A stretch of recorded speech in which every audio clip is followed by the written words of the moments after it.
అదే విశ్రాంతి ఉపాధ్యాయ నేను ఒక రోజంతా కొత్త చట్టం ప్రజల వరకు నిరుద్యోగ యువత వరకు మరి యువత కూడా నిరుద్యోగ యువతకి ఉద్యోగాలు ఇవ్వండి. సంవత్సరానికి 5 లక్షల ఉద్యోగాలు, ఈ 4 సంవత్సరాలు 25 సంవత్సరాల ఉద్యోగాలు ఇస్తున్న వాళ్ళు ఈ రోజుకి ఒక్క ఉద్యోగం కూడా ఇవ్వలేదు. ఈ జరిపిన ఈ 2500 ఉద్యోగాలు కూడా అవకాశం. కాబట్టి వాళ్ళకి ఉద్యోగాలు లేకపోతే నెలకి 3000 రూపాయలు, నెలకి 3000 రూపాయలు నిరుద్యోగ వృత్తిస్తారు. దానికి కూడా సమాధానం లేదు.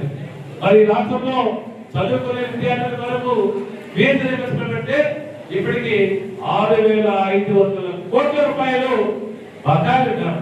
అందుకనే స్కూల్లో పోతే కాలేజీలో పోతే వాళ్ళు విద్యార్థుల చదువు పూర్తయినా కూడా సర్టిఫికెట్లు ఇవ్వదు. మరి ఎవరో ఉన్న వాళ్ళు మాత్రం సొంత డబ్బు కట్టి తెచ్చుకుంటున్నారు, కానీ మిగతా వాళ్ళు సర్టిఫికెట్లు ఎవరు ఇవ్వడం తెలియదు.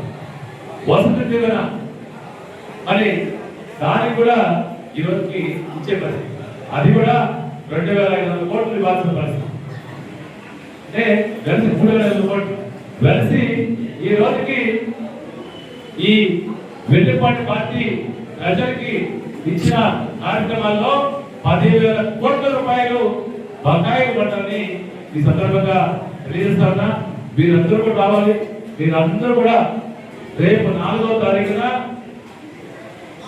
తారీఖున మరి నాయుడుపేట పట్టణంలో పాత బస్టాండ్ ప్రాంతంలో మరి నిరసన కార్యక్రమం ఉంటుంది. ఆ నిరసన కార్యక్రమానికి పెద్ద ఎత్తున అన్ని మండలాల నుంచి రావాల్సిన అవసరం ఉంది. అన్ని మండలాలు ఉందాం, మనమందరూ మిగతా కనుక్కుంటాం. విద్యార్థులు వస్తారు, యువత వస్తారు. ముఖ్యంగా నీ కమిటీలు వేసాం. కమిటీలు వేస్తే మన నియోజకవర్గంలో కూడా 11,600 మంది మరి కమిటీ సభ్యులుగా చేరారు. అందరూ కూడా రేపు కార్యక్రమం రావాలి. అదేవిధంగా 4 రోజులు కార్యక్రమాల్లో మండలం పిలుస్తాం. ఏ మండలాలు ఎప్పుడెప్పుడు రావాలో చెప్తాం. ఆ ప్రాంతంలో ఆ 3 రోజులు కూడా వచ్చి మళ్ళీ 10వ తారీఖున మెగా ర్యాలీని అందరూ కూడా హాజరవ్వాలి, విజయవంతం చేయాలి. ఈ ప్రభుత్వం మెడలో వచ్చి నిరుద్యోగులకి న్యాయం చేకూరే వరకు వైఎస్ఆర్ కాంగ్రెస్ పార్టీ అనేక పోరాటాలు చేస్తుంది. మనం చేసాం, ప్రతి పోరాటంలో సక్సెస్ అయ్యాం. దీనిలో కూడా మరి అక్రమాలని సిబిఐ ఎంక్వైరీ అడుగుతున్నాం. సిబిఐ ఎంక్వైరీ చేయాల్సిందే, లోకేష్ గారు రాజీనామా చేయాల్సిందే. ఎందుకంటే మనం పోరాటం చేస్తే లోకేష్ గారికి ఏమాత్రం సిగ్గుకోలేదు. లోకేష్ గారికి మరి ఏమాత్రం ప్రజలకు నమ్మకం లేదు, ఈ రాజ్యాంగం నమ్మకం లేదు. కాబట్టి మనం పోరాటం చేస్తేనన్నా కళ్ళు తెచ్చి రాజీనామా చేస్తాడేమో చూడాల్సిన అవసరం ఉంది.